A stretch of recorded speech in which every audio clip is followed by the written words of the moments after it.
Social protection, human rights మరియు ధనలక్ష్మి మహిళా సంఘం ఆధ్వర్యంలో క్యాండిల్స్ ర్యాలీ. నెల్లూరు, కలకత్తాలో హాస్పిటల్లో విధులు నిర్వహిస్తున్న వైద్యురాలి మరణానికి మద్దతుగా సోషల్ ప్రొటెక్షన్, హ్యూమన్ రైట్స్ మరియు ధనలక్ష్మి మహిళా సంఘం ఆధ్వర్యంలో ఆదివారం సాయంత్రం వీఆర్సీ దగ్గరలో గల అంబేద్కర్ బొమ్మ వరకు క్యాండిల్స్ తో శాంతియుతంగా ర్యాలీ నిర్వహించారు.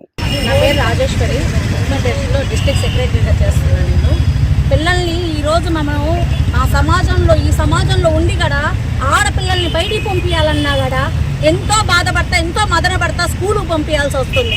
ఇంటికి వచ్చేదాకా కూడా పిల్లలకి రక్షణ ఉంటుందా లేదా, ఏ వ్యాన్ డ్రైవర్ ఎలా ఉన్నారో, ఏ స్కూల్లో టీచర్ ఎలా ఉన్నారో, ఎక్కడ ఎలా ఉన్నారో అనేది భయపడి సస్తా ఉన్నాను.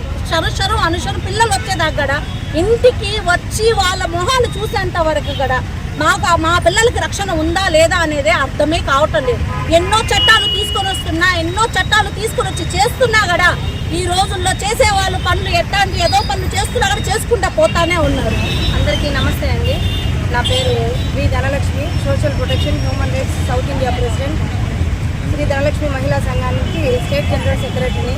ఈరోజు పిఆర్సీ సెంటర్లో కోల్కతాలో ఒక డాక్టర్ని, జూనియర్ డాక్టర్ని అత్యాచారం చేసి అతి క్రూరంగా చంపినందుకు మేము క్యాండిల్ నివాళి చేస్తున్నాము.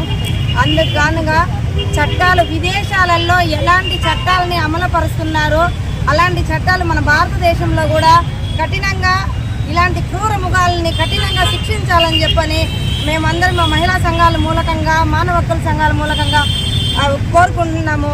మన భారతదేశంలో అసలు మహిళలు అంటేనే మర్యాదే లేకుండా పోతుంది. ఎన్నో మేము స్వతంత్రం ఇచ్చాము, మహిళలు స్వతంత్రంగా తిరుగుతున్నారన్నారు, కానీ అదైతే నిజం కాదు.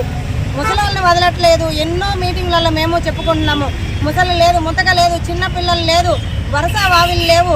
ఒక్కరికైనా కఠినంగా ఉరిశిక్షలు తీసేలాంటి చట్టాలను కానీ మీరు కానీ అమలుపరిస్తే కనుక ఇలాంటివన్నీ ఆగుతాయని మేము కొద్దిగా నమ్మగలిగేదాన్ని. మీరు ఎంత త్వరలో చేస్తారో అంత త్వరగా చేయాలని ప్రతి అధికారులని కోరుకుంటున్నాము.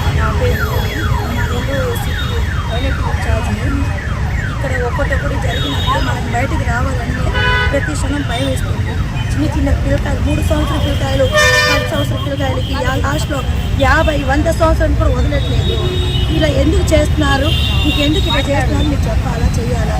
నా కొడుకు అసలు బయటికి పొప్పి లేకుండా మీరు చేయాలా.